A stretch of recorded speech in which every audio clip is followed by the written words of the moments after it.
Fraser कहते हैं कि जब मैं 8 साल का था तो मेरे घर के सामने एक फार्मर रहता था जिसका चिकन का फार्म था। पता नहीं क्यों मुझे ये बिजनेस बहुत अच्छा लगा। मुझे लगा कि इस बिजनेस में तो बहुत कम एफर्ट है, बस चिकन्स को खाना खाने के लिए खाना दो और उसके बाद उनके अंडे मार्केट में बेच दो। तो मैं ये सोचकर उस फार्मर के पास गया और उससे रिक्वेस्ट करी कि वो मुझे कुछ अंडे दे दे, और उस फार्मर ने हमें एक बॉक्स में काफी सारे अंडे फ्री में दे दिए। उसके बाद मैं अपने पेरेंट्स के पास गया और उन्हें अपना नया बिजनेस प्लान बताया कि इन एग्स को मैं हैच करूंगा जिससे मुर्गियां पैदा होंगी और जब वो अंडे देगी तो मैं उसे बेच दूंगा। तो मेरे पेरेंट्स ने सोचा कि ये छोटा सा लड़का इन अंडों को कैसे हैच करेगा, और वो ये सोच के इस प्लान को एग्जीक्यूट करने के लिए राजी हो गए। मैंने उस अंडे के डब्बे को अपने टीवी के ऊपर रख दिया। उस वक्त के टीवी एक बड़े डब्बे के शेप में आते थे और वो गर्म रहते थे। थोड़े दिनों के बाद उन डब्बे में से 4 अंडे हैच हो गए और उनके लिए हमने अपने गार्डन में एक छोटा सा घर बना दिया। इन चारों को हमने नाम भी दिए। जब उन्होंने अंडे देना स्टार्ट कर दिया तो मैंने उन अंडों को अपने पड़ोसियों को सेल करना स्टार्ट कर दी। लेकिन एक दिन जब मैं स्कूल से घर आया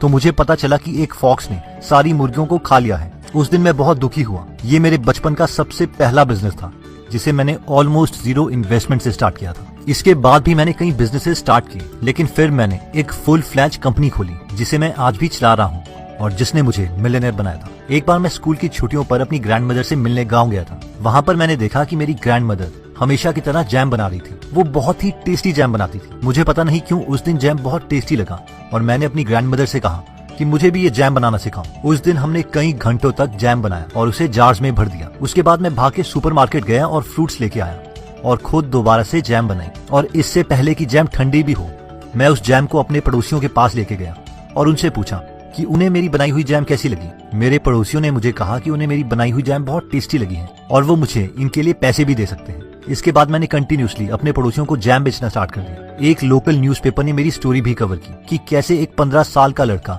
जैम बना के बिजनेस स्टार्ट कर रहा है। इसके बाद एक ऐसा पॉइंट आ गया था जब मैं पूरा दिन अपने घर के किचन में सिर्फ जैम ही बना रहा होता था और हर हफ्ते 1000 जैम की बॉटल्स बेचता था। लेकिन इससे मेरे घर वाले थोड़ा परेशान हो गए थे क्योंकि उन्हें अब किचन में खाना बनाने में भी प्रॉब्लम आ रही थी। इस वक्त मुझे लगा कि अब मुझे जैम को किसी फैक्ट्री में बनवाना चाहिए। इसके लिए पहले मैंने जैम के बारे में बहुत रिसर्च की और मुझे पता चला कि जैम की सेल्स हर साल कम हो रही है क्योंकि एक तो हर जैम में शुगर कंटेंट बहुत ज्यादा होता है और दूसरा लोगों को जैम में कुछ नया चाहिए था। मैंने बहुत सारी रेसिपीज ट्राई करी और फाइनली मुझे एक तरीका पता चल गया जिससे मैं एक बहुत ही टेस्टी जैम बिना चीनी के बना सकता था, यानी 100% फ्रूट्स की मदद से और बिना कोई प्रिजर्वेटिव के। फिर मैंने सोचा कि इस जैम को मैं सुपर मार्केट्स में बेचूंगा क्योंकि इन लोगों के पास बहुत से स्टोर्स होते हैं जिससे मेरी सेल्स बहुत ज्यादा इंक्रीज हो जाएगी। मैं एक वेटरोज नाम के सुपरमार्केट चेन के पास गया जो मेरे जैसे नए लोगों को अपने प्रोडक्ट्स बेचने का चांस देते थे। वो बहुत हैरान हुए कि ये टीनेजर जैम बेचना चाहता है। उसने मुझसे कहा कि उसे मेरा 100% फ्रूट जैम का आइडिया बहुत अच्छा लगा, लेकिन पहले मुझे इसके लिए प्रॉपर पैकेजिंग तैयार करनी पड़ेगी, एक ब्रांड बनाना पड़ेगा, इसका प्राइस कम करना पड़ेगा और थोड़ी सी रेसिपीज में चेंज करना पड़ेगा, तभी वो मेरे जैम को अपने सुपरमार्केट में बेचने के लिए तैयार होगा। इतना सुनने के बाद मैं बहुत खुश हुआ और ये मेरा सपना बन गया कि मुझे अपने जैम को एक सक्सेसफुल प्रोडक्ट बनाना है। मैं काफी डिजाइनर से, मार्केटिंग के लोगों से मिला और हमने इस जैम का नाम सुपर जैम रखा। इसके लिए मैंने बहुत सारे पैकेजेस तैयार करे क्योंकि सुपर जैम सुपर ह्यूमन की तरह लगता था। तो इस ब्रांड के लिए हमने काफी सारी स्टोरीज तैयार की जिससे हम इस ब्रांड के बारे में लोगों को बता सके।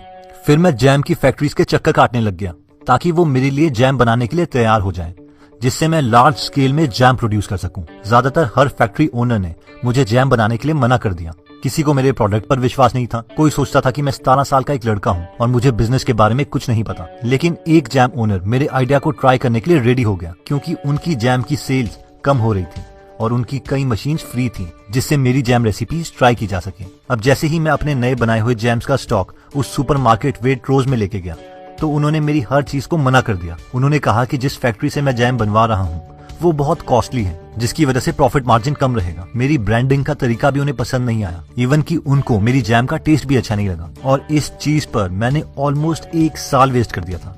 थोड़े दिन मैं परेशान रहा लेकिन मैंने फिर से ट्राई करने की सोची। मैं दोबारा एक्सपर्ट से मिला और उन्होंने मुझे पैकेजिंग की इंपॉर्टेंस के बारे में बताया कि किस तरीके से एक अच्छी पैकेजिंग प्रोडक्ट की परसीव्ड वैल्यू को बहुत बड़ा कर सकती है। उन्होंने मुझे ऐसे एग्जांपल्स बताए जहां पर एक पैकेजिंग को चेंज करके सेल्स बहुत बढ़ गई थी। फिर मुझे ब्रांड के बारे में पता चला कि ज्यादातर लोग ये गलती करते हैं कि वो अपने प्रोडक्ट के बारे में 10 रीजंस देना चाहते हैं जिसकी वजह से कस्टमर्स उनका प्रोडक्ट खरीदें। लेकिन बेटर ये है कि सबसे बेस्ट रीजन लो और सिर्फ वो ही एक रीजन बार बार अपने कस्टमर के सामने बोलो, और यही रीजन आपके प्रोडक्ट में भी दिखना चाहिए। मुझे भी मेरी जैम का बेस्ट रीजन पता चल गया था, और वो था 100% फ्रूट। That's it, 100% fruit. इसके अलावा मैंने अपने प्रोडक्ट में कुछ ऐड करने की कोशिश नहीं की। मैंने दोबारा से एक नए फैक्ट्री ओनर को ढूंढा और नया प्रोडक्ट ट्राई किया। मैं दोबारा सुपरमार्केट गया और उन्हें अपना प्रोडक्ट और उनकी कॉस्टिंग और मार्जिन के बारे में एक्सप्लेन किया। इस बार उन्हें मेरा प्रोडक्ट पसंद आ गया और हमने पहले ही दिन फैक्ट्री में 50,000 जार्स बनवाए। ये मेरी सक्सेस का दिन था। मेरे बारे में बहुत सारे न्यूज़पेपर्स ने स्टोरीज भी लिखी कि कैसे एक टीनेजर मिलियनेयर बन गया। मुझे और मेरी ग्रैंडमदर को प्रिंस चार्ल्स ने बकिंगम पैलेस में बुलाया और सुपर जैम को नेशनल म्यूजियम ऑफ स्कॉटलैंड में भी रखा गया। इसके बाद मैंने कई और नए बिजनेसेस खोले। मैंने एनवलप में कॉफी का बिजनेस खोला, मैंने बियर का सब्सक्रिप्शन बिजनेस खोला और मैंने ओट्स का बिजनेस भी खोला। मेरे बहुत सारे आइडियाज फेल भी हुए, लेकिन इनसे मैंने बहुत सारे लेसन सीखे जो मैं आपको आज बताना चाहता हूँ। तो सबसे पहला लेसन जो ऑथर बताते हैं वो है वॉन्टरप्रेन्योरशिप। ऑथर कहते हैं कि वॉन्टरप्रेन्योर्स वो लोग हैं जो लोग बिजनेस के बारे में बहुत स्टडी करते हैं। ये लोग बुक्स पढ़ते हैं, कॉन्फ्रेंसेस अटेंड करते हैं और बहुत रिसर्च करते हैं। इन्हें ये भी पता होता है कि इस हफ्ते कौन सा सबसे सक्सेसफुल बिजनेस आइडिया है, लेकिन ये लोग कुछ भी एग्जीक्यूट नहीं करते। इन्हें हमेशा ये लगता है कि अगर इन्होंने कुछ ट्राई किया और फिर वो चला नहीं तो क्या होगा। ऑथर ऐसे लोगों को वॉन्टरप्रेन्योर्स कहते हैं और बोलते हैं कि हमें अपने आइडियाज एग्जीक्यूट करने से नहीं डरना चाहिए। बहुत थोड़ी इन्वेस्टमेंट करते हुए अपने आइडियाज ट्राई करते रहने चाहिए। अगर हमारे 10 में से 9 आइडियाज भी फेल हो जाएं, तो वो 9 लेसन्स हमारे MBA डिग्री से बहुत वैल्यूएबल होंगे, जिसके लिए हमने ज्यादा पैसे खर्च किए होंगे। और जो 10वां आइडिया आपका सक्सेसफुल होगा वो बाकी 9 फेल्ड आइडियाज की कॉस्ट आसानी से कवर कर लेगा।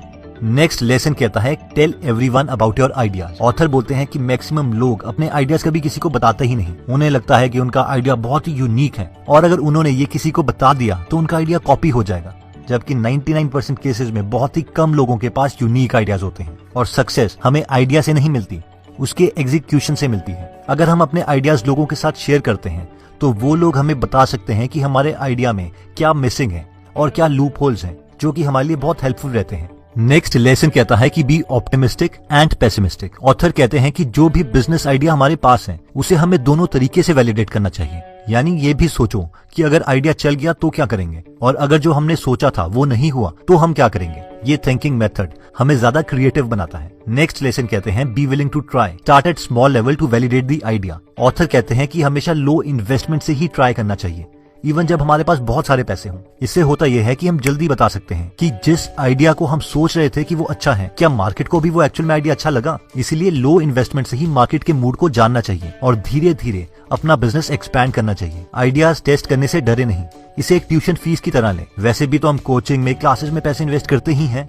नेक्स्ट लेसन कहता है कि यूज इंटरनेट। ऑथर कहते हैं कि इंटरनेट के आने के बाद बिजनेस को करना एक्चुअल में बहुत आसान हो गया है। पहले एक टीम मेंबर ढूंढने के लिए महीने लग जाते थे, लेकिन आजकल हम 2 दिन के अंदर एक टीम मेंबर ढूंढ सकते हैं। ऑथर ने 48 घंटे यानी सिर्फ 2 दिन के अंदर एक आइडिया को एग्जीक्यूट किया और उसे बिजनेस में कन्वर्ट कर दिया, और ये था उनका ओट्स का बिजनेस। और ये सब उन्होंने एक नॉर्मल शॉपिफाई की वेबसाइट खोल के किया। इसलिए जितनी जल्दी हो सके इंटरनेट पर अपना बिजनेस लाने की कोशिश करें।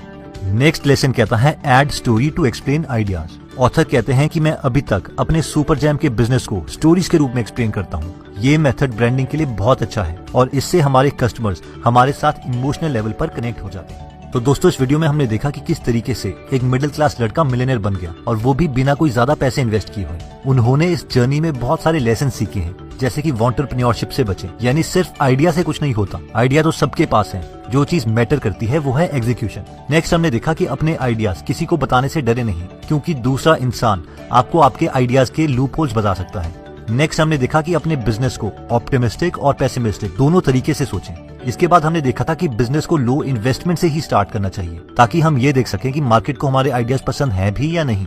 और जब बिजनेस चलने लगे तो बिजनेस से ही कमाए हुए पैसों को इन्वेस्ट करें। नेक्स्ट हमने देखा था कि आजकल इंटरनेट की मदद से हम अपने बिजनेस को बहुत जल्दी एक्सपैंड कर सकते हैं। हम पूरी मैनकाइंड में पहली ऐसी जनरेशन है जिसे ये अपॉर्चुनिटी मिली है, इसलिए इसे जरूर यूज करें। और फाइनली हमने देखा था कि स्टोरी एक बहुत ही इफेक्टिव तरीका है अपने कस्टमर्स को बताने का कि आपका ब्रांड क्या वैल्यू प्रोवाइड कर सकता है। दोस्तों, ये सारी बातें हमने आपको फ्रेजर डोहार्टी की बुक 48 आवर्स स्टार्टअप से बताई है। ऑथर बोलते हैं कि मैंने ये बुक इसीलिए लिखी है ताकि आप लोग उन गलतियों से बच सको जो मैंने की थी, और जॉब के बजाय एक बिजनेस क्रिएट कर सको और उस फ्रीडम और सक्सेस को एक्सपीरियंस कर सको।